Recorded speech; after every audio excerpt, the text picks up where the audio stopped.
nanti jangka panjang. Bagaimana kembali normal keadaan ekonomi masyarakat. Ia berharap para pengungsi dapat kembali ke rumah masing-masing sebelum memasuki bulan suci Ramadan. Selain bantuan alat berat dan logistik pangan, PMI juga menyalurkan perlengkapan ibadah, bantuan pendidikan berupa 1 juta buku tulis, 100.000 buku bacaan, serta berbagai perlengkapan sekolah lainnya bagi wilayah terdampak bencana. Dari Aceh Utara, Haldo Numeru melaporkan. Dari Samudra Pasai, Aceh Utara, kita menuju Melabuh.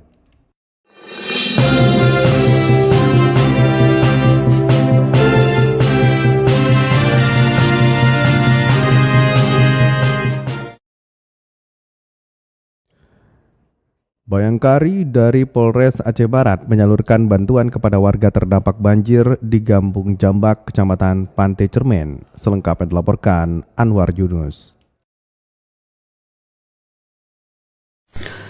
Kepolisian Aceh Barat mengantarkan bantuan sandang dan pangan ke wilayah terdampak bencana banjir dan longsor pada Selasa siang.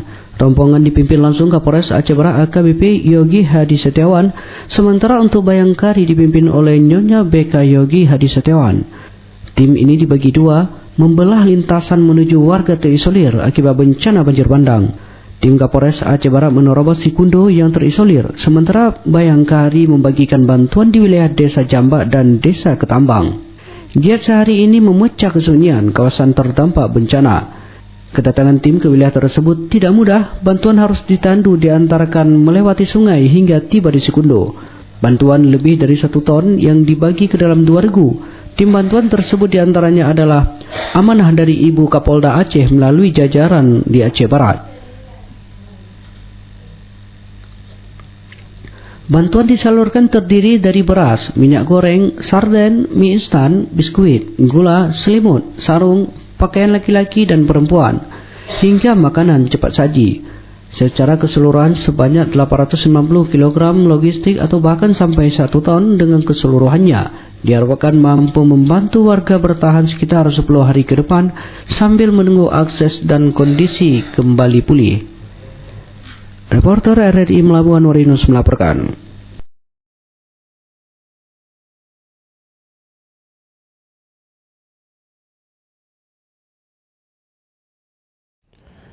DP 3 AKB Aceh Barat berkolaborasi lintas sektor berupaya penguatan pelayanan KB di fasilitas kesehatan masyarakat. Selengkap dilaporkan Arif Rizalul. DP3 AKB Kabupaten Aceh Barat pada program Keluarga Berencana KB terus menjadi salah satu pilar strategis dalam meningkatkan kualitas keluarga, menurunkan angka kelahiran, serta mempercepat upaya penurunan stunting di Kabupaten Aceh Barat. Pelayanan KB yang tersedia di berbagai fasilitas kesehatan, mulai dari puskesmas, klinik, hingga rumah sakit, memegang peranan penting dalam memastikan masyarakat mendapatkan layanan yang aman, bermutu, dan berkesinambungan. Kepala Bidang Pengendalian Penduduk dan KB DP3 AKB Kabupaten Aceh Barat Cut Yulia mengatakan peningkatan mutu pelayanan menjadi fokus utama meliputi konseling, pemilihan alat kontrasepsi hingga tindak lanjut pelayanan. Selain itu juga percepatan pelayanan KB atau metode kontrasepsi jangka panjang MKJP dalam rangka memperkuat komitmen seluruh pemangku kepentingan untuk merumuskan rekomendasi dan langkah-langkah strategis untuk mengatasi berbagai permasalahan. Namun di lapangan masih ditemukan beberapa tantangan yang perlu segera diatasi untuk meningkatkan kualitas layanan, yaitu antara lain peningkatan kualitas pencatatan dan pelaporan, rendahnya pemanfaatan metode kontrasepsi jangka panjang atau MKJP, dan keterbatasan sarana prasarana serta SDM di beberapa fasilitas kesehatan, dan perlunya penguatan jejaring lintas sektor dalam upaya sosialisasi dan pelayanan KB. Reporter RRI Melabuh, Arif Rizalul melaporkan. Pemerintah Aceh Barat upaya mengintegrasikan layanan konektivitas secara digital dalam pelayanan masyarakat. Kembali dilaporkan Arif Rizalul. Dinas Penanaman Modal dan Pelayanan Terpadu Satu Pintu DPM-PTSB Kabupaten Aceh Barat berkomitmen untuk meningkatkan efisiensi dan transparansi layanan perizinan melalui konektivitas digital antara perizinan sektor kesehatan dan perizinan usaha. Hal tersebut disampaikan oleh Kepala DPM-PTSB Kabupaten Aceh Barat Edi Juanda dalam keterangannya. Ia mengatakan bahwa pihaknya terus berupaya untuk menyiapkan langkah strategis melalui penguatan sistem satu informasi perizinan SIP sebagai bentuk integrasi layanan perizinan di daerah. Dengan perizinan usaha misalnya, perizinan kesehatan dengan SIP. Dan ini akan kita lakukan, digitalisasi MPP. Jadi setelah ini kita akan menuju ke situ, nanti membuat MPP digital namanya. Agar semua layanan perizinan baik di sektor usaha maupun kesehatan dapat terhubung secara digital dalam satu sistem. Hal ini juga bertujuan untuk mempermudah akses masyarakat dan pelaku usaha dalam mengurus izin secara cepat, efisien, dan akuntabel. Upaya tersebut merupakan sejalan dengan arahan pemerintah pusat dalam meningkatkan kualitas layanan publik berbasis digital serta mendorong percepatan iklim investasi di daerah. Reporter RRI Melabuh, Arif Rizalul melaporkan. Dari Melabuh, lintas 17 bergerak menuju dataran tinggi Tanah Gayo.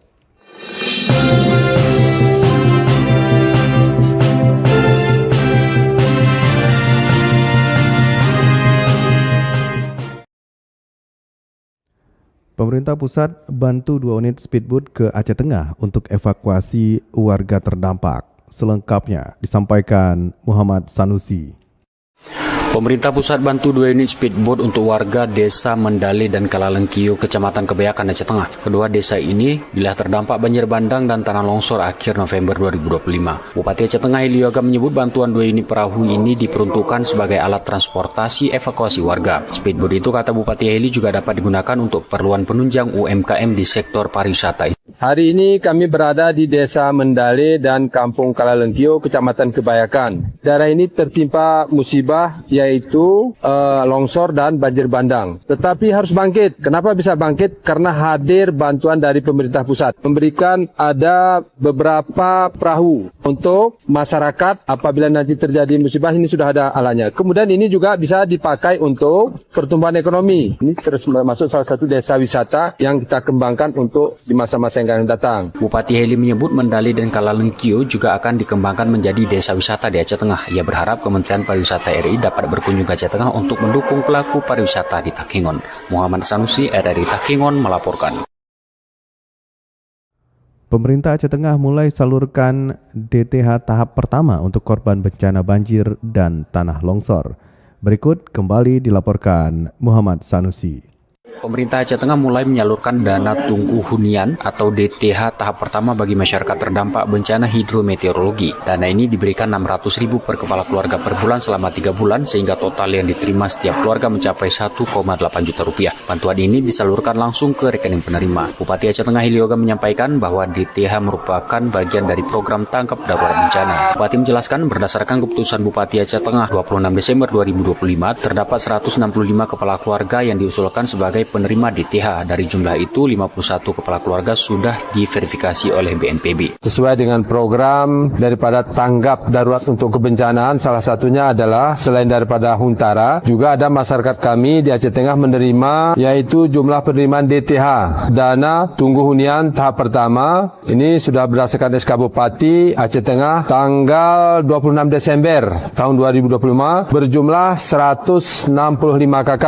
Pemerintah Aceh Tengah, kata Bupati Heli, terus memastikan proses verifikasi dan penyaluran DTH akan terus dilanjutkan secara bertahap. Tujuannya, kata dia, agar seluruh masyarakat terdampak yang memenuhi syarat dapat segera menerima bantuan sesuai ketentuan.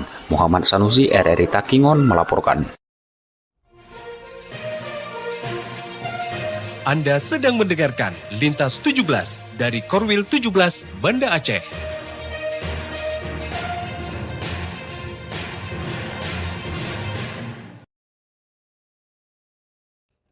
Anda telah menyimak berita-berita dari Kota Raja Banda Aceh, Loksmawe, Melabuh, dan Takengon. Kami ajak Anda menuju 0 km Indonesia, Pulau W.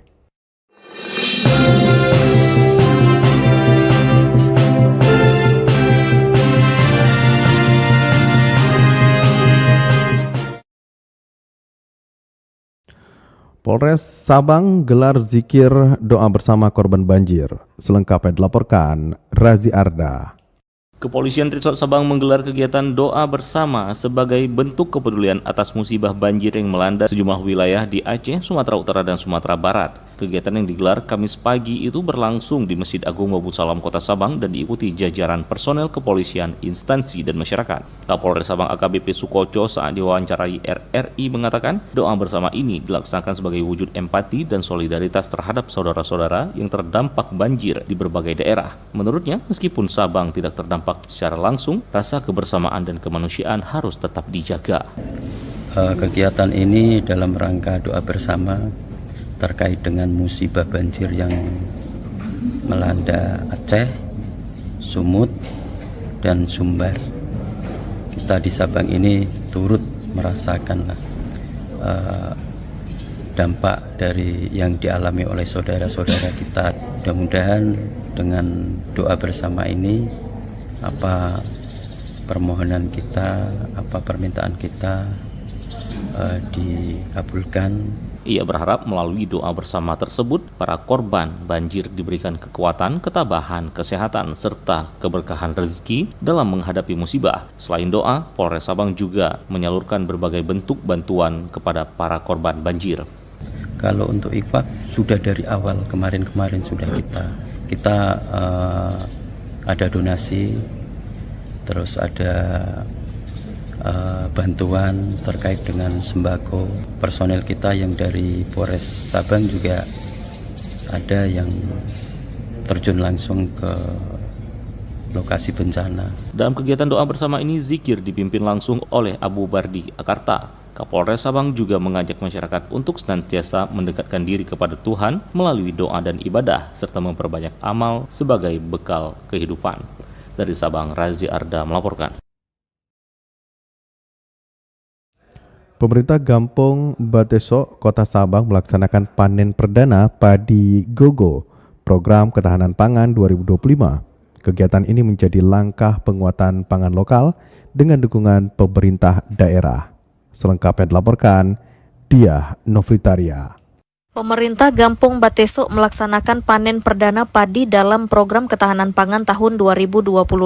Kegiatan ini berlangsung di lahan milik BUMDes Gampong Batesok, Kecamatan Sukamakmur, Kota Sabang. Kecik Gampong Batesok, Kecamatan Sukamakmur, Ridwan Nasution mengatakan panen tersebut merupakan bagian dari pemanfaatan lahan Gampong untuk mendukung ketahanan pangan. Program ini dijalankan dengan sinergi bersama Dinas Pertanian Kota Sabang. Kurang lebih sekitar 3 hektar. Yang ditanamin padi kurang lebih 1 hektar lebih ya, itu. Jadi ini program ketahanan pangan Gampong Batesok tahun 2025. Alhamdulillah dibantu. Kita kan berkoordinasi selalu dengan Dinas Pertanian, karena kan ahlinya kan di Dinas Pertanian. Alhamdulillah kita mendapat support yang bagus sekali dari Dinas Pertanian. Selain dukungan teknis, BUMDes Batesok juga telah memiliki mesin penggilingan padi hasil kerjasama dengan pihak BUMN. Fasilitas ini diharapkan dapat mendukung pengelolaan hasil panen secara mandiri oleh Gampong. Sementara itu, Sekretaris Daerah Kota Sabang Andri Norman mengungkapkan panen perdana ini menjadi langkah awal penguatan pangan daerah. Menurutnya, program ketahanan pangan sangat penting, terutama dalam kondisi daerah yang sempat dilanda bencana. Upaya ini dinilai mampu membantu pemenuhan kebutuhan pokok masyarakat di Kota Sabang. Di Batesok, ya, ini ada luas areal sekitar 1 hektar. Mudah-mudahan padi yang kita dapatkan nanti, walaupun tidak begitu maksimal, mungkin mencapai 4 ton, paling tidak di kisaran 2 ton ke atas, gitu, sampai 2,5 ton jadi padinya nanti. Pemerintah Kota Sabang juga mencatat adanya peningkatan luas areal tanam padi dibandingkan tahun sebelumnya. Dari sekitar 20 hektar, luas tanam kini meningkat menjadi sekitar 40 hektar di 3 kecamatan, seiring meningkatnya antusiasme masyarakat untuk menanam padi Gogo. Diah Novitaria melaporkan. Dari 0 km Indonesia Sabang, lintas 17 bergerak menuju kawasan Bumi Syekh Abdul Rauf Asingkili.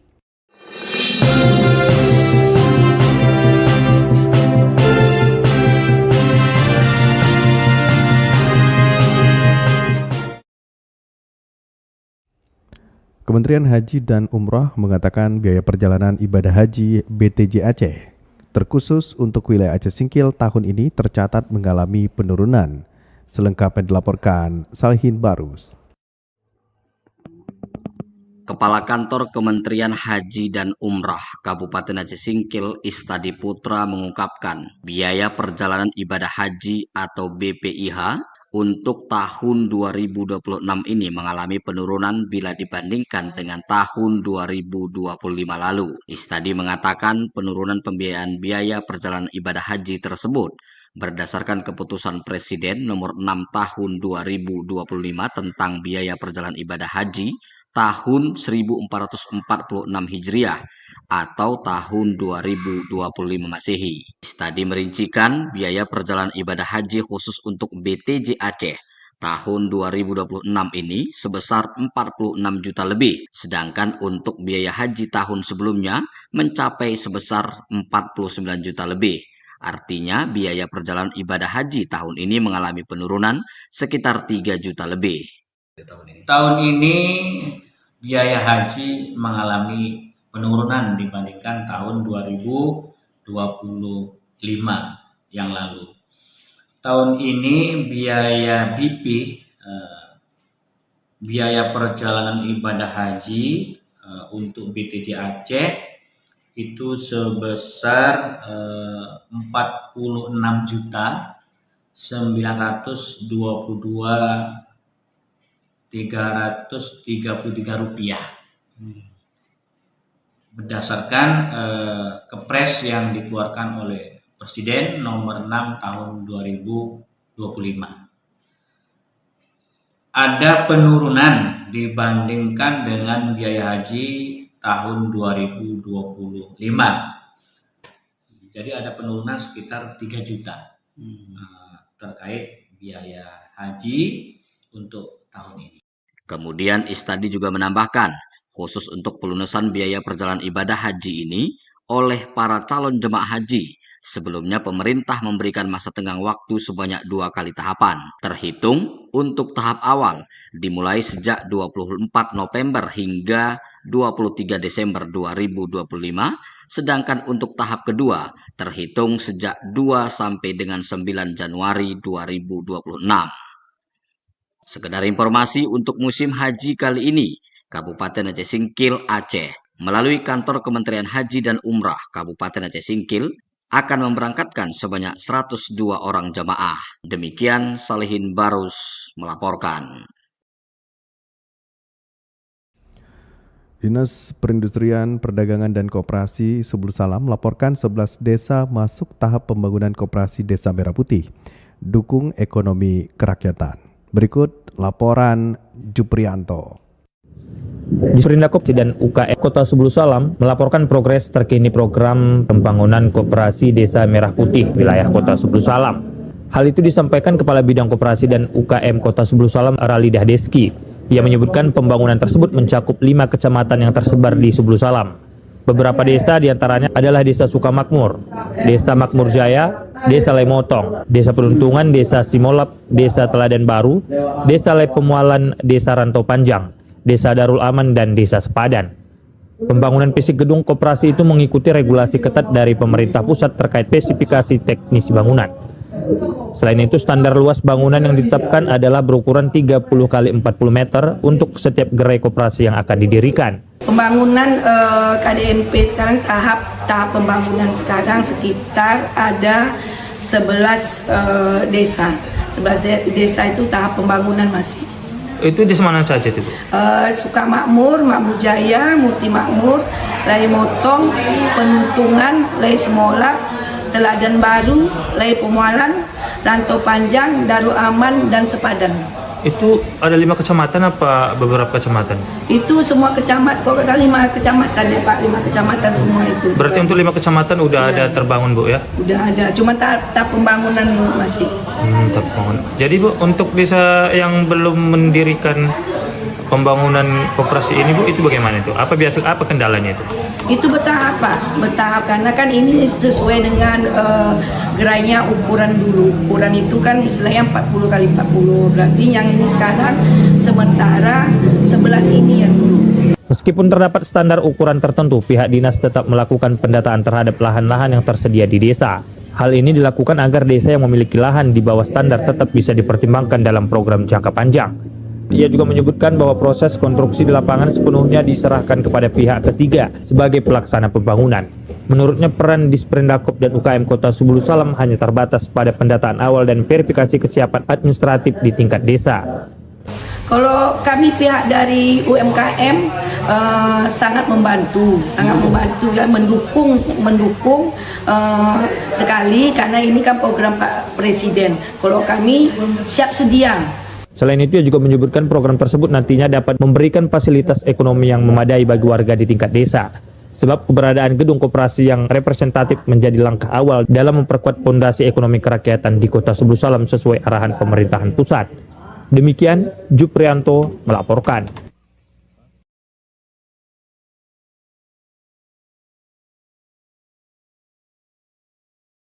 Dengan berakhirnya laporan tadi, berakhir sudah Lintas 17 sore ini. Berita utama dari RRI wilayah Batas Selasar, Korwil 17 Banda Aceh.